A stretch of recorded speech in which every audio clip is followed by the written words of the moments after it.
Figures released from a Southampton University study show that 2/3 of people cycle more frequently than 3 years ago.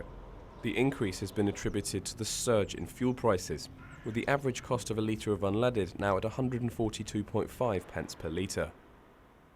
Dilys Gartside is the owner of Cycle Cycle Training in Southampton.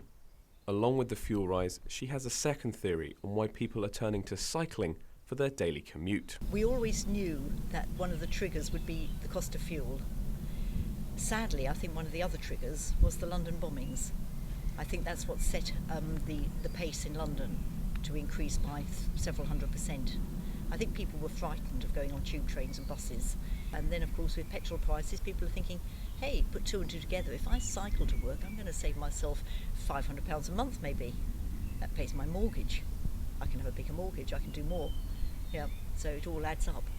In February of this year, the Times newspaper began its Cities Fit for Cycling campaign.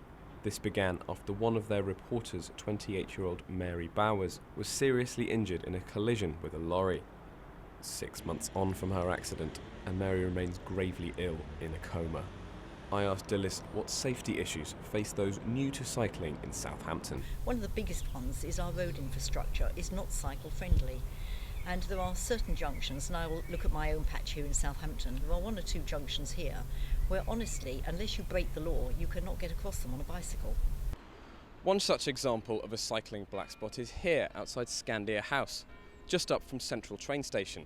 With 2 lanes of traffic travelling in each direction, trying to plot a path across as a cyclist can be a hair-raising experience. But with those standing in local elections appearing to finally take notice of their two-wheeled voters, there remains hope that for the cycling commuter, there will soon be a safer journey into work. Ben Trepess for Solent News.